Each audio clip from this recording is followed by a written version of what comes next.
Minasan konnichiwa, Captain Mike desu. Aujourd'hui, il s'agit de la dernière vidéo de l'année 2024. Et oui, l'année 2024 est maintenant terminée. Et dans cette vidéo, je vais montrer tous les collectors que j'ai achetés en 2024, du mois de janvier au mois de décembre. Je tiens également à préciser qu'aujourd'hui, à l'heure où je tourne la vidéo, nous sommes le 17 décembre. Et donc, je n'ai pas encore reçu mes cadeaux de Noël, donc je ne pourrai évidemment pas les montrer. Mais je vais montrer tous les collectors que j'ai achetés en 2024. Et tout ça après l'intro.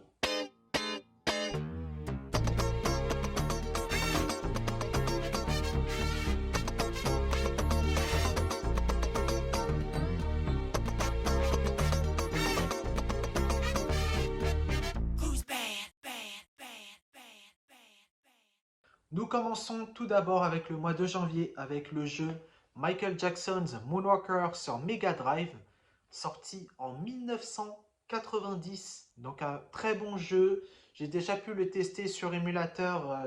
Franchement, le jeu est vraiment excellent. J'ai également pu le tester sur une console réelle, donc une vraie Mega Drive. Et franchement, c'est plutôt cool de jouer sur la vraie console. Donc voilà, je suis content d'avoir ce jeu sur Mega Drive. On continue avec le mois de février. D'ailleurs, en préparant cette vidéo, j'avais complètement oublié que j'avais justement acheté ce collector à ce moment-là. Alors peut-être que certaines personnes se demandent comment je fais pour retenir quand j'ai acheté tel collector. Tout simplement, je me fais un tableau dans lequel je référence tous mes collectors avec évidemment la date d'acquisition et d'achat si jamais c'est quelque chose que j'achète sur internet et que la date d'achat et d'acquisition est différente. Et en regardant dans mon tableau, je me suis aperçu que j'ai également acheté le jeu Michael Jackson's The Experience sur PSP. Donc voilà, je suis vraiment très content d'avoir ce jeu. J'ai également pu tester ce jeu uniquement sur émulateur puisque je n'ai plus de PSP.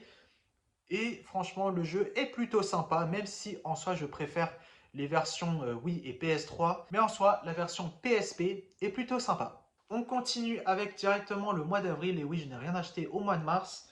Avec le vinyle Michael Jackson Yokohama de Second Chapter. J'adore beaucoup le vinyle, la pochette du disque. D'ailleurs, on a même le drapeau japonais à l'arrière, donc franchement, j'adore. On continue avec le mois de mai et juin. Donc en mai et juin, je me suis principalement concentré sur un album.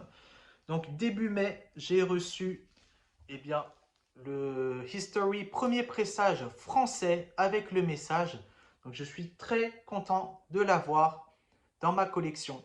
On continue avec un autre pressage que j'ai acheté également au mois de mai. Il s'agit cette fois-ci de pressage américain. Donc il s'agit ici du pressage original. Ensuite, on va continuer cette fois-ci avec le mois de juin. Avec cette fois-ci le pressage japonais de l'album History. Donc, il s'agit ici du pressage de 2009 qui est sorti avec les autres albums de Michael au format mini LP. Par la suite, je me suis procuré le pressage hollandais de l'album History avec le message comme l'indique le sticker.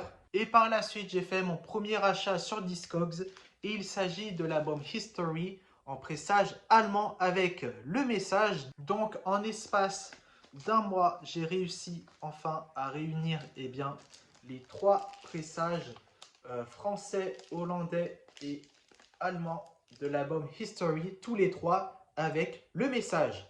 Donc voilà, je suis très content d'avoir enfin terminé la série des History avec message. Ensuite, nous allons continuer avec le mois de juillet. Alors, j'ai acheté tout simplement l'album Thriller.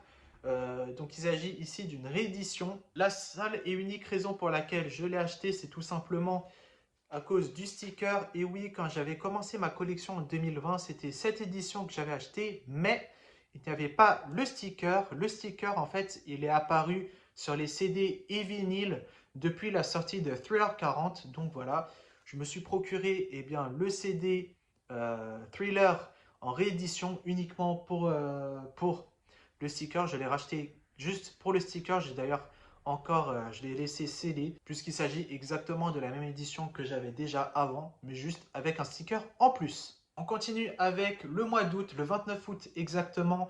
Je suis allé dans 2 disquaires différents avec un ami et je me suis pris le disque Black or White 25 over 25 minutes of mixes.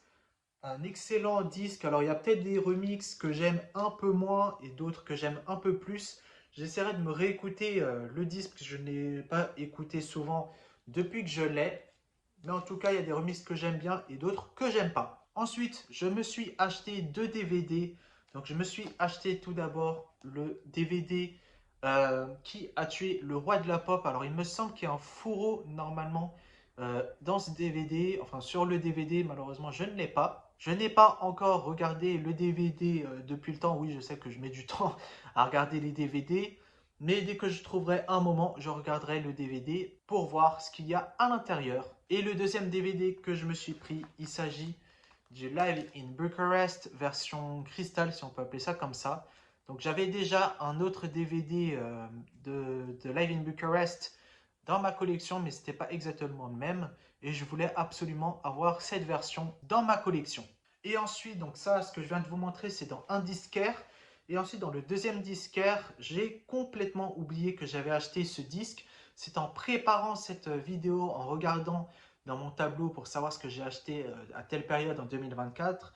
Et j'ai vu bien, que j'avais acheté le 45 tours de Torture. J'avais complètement oublié que j'avais acheté ce 45 tours. Donc il s'agit du pressage hollandais de Torture. On continue avec le mois de septembre.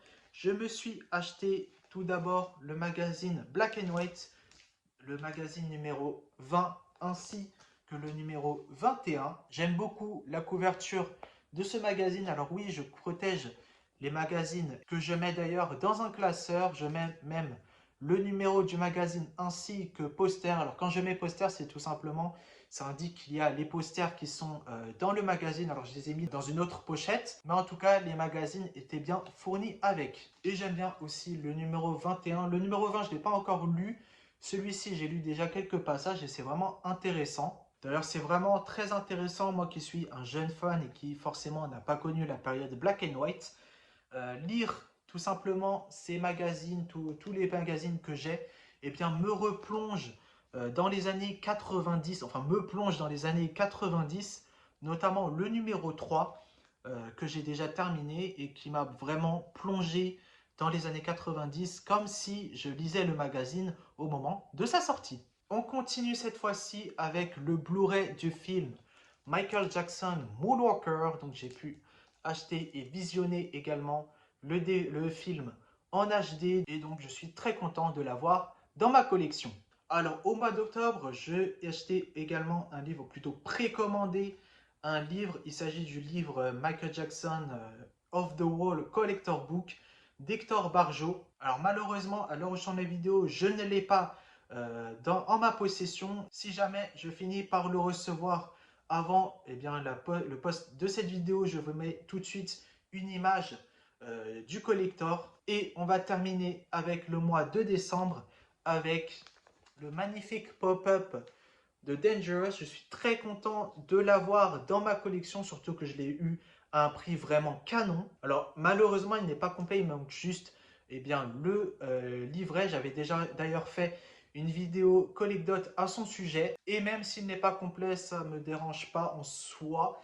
Je suis quand même très content de l'avoir dans ma collection.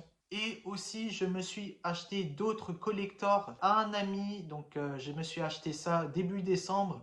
Finalement, il y a eu un petit problème au moment de la livraison qui fait qu'aujourd'hui, normalement, je suis censé avoir les collectors en question. Finalement, je n'ai pas reçu les collectors. Normalement, ils devaient être arrivés le 4 décembre et au final aujourd'hui le 17 décembre je les ai toujours pas, mais évidemment j'ai fini par signaler le problème, donc normalement je vais être remboursé et puis c'est dommage que je ne les ai pas et puis c'est des collectors qui sont relativement simples à trouver, donc en soi si jamais je les reçois pas, tout simplement je pourrais les retrouver plus tard. Et voilà, c'est la fin de la vidéo. Alors non, c'est pas tout à fait la fin de la vidéo. Et oui, j'ai oublié en fait en préparant cette vidéo quelques collectors, surtout ceux qu'on m'a donné puisque j'utilise un code couleur spécial que j'ai attribué sur mon téléphone qui lui est en mode sombre et que je n'ai pas vu sur mon ordinateur qui lui est en mode clair. Donc, les deux collecteurs du haut, donc Another Part of Me et Bad, eh bien c'est Rachel qui me les a donnés juste après le MJ Music Day à laquelle je n'ai malheureusement pas pu assister, mais que j'étais quand même à l'after. Et les deux du bas, donc les deux This Is It, ce sont des Blu-ray que j'ai achetés au mois de mai et l'autre en juillet. Et voilà, donc maintenant je vous laisse avec la fin de la vidéo. Et voilà, c'est la fin de la vidéo. J'espère en tout cas qu'elle vous a plu. N'hésitez pas, comme d'habitude, à liker, commenter et partager cette vidéo. Et évidemment, puisque c'est la dernière vidéo de 2024, on se rejoint en 2025 pour une prochaine vidéo. Salut!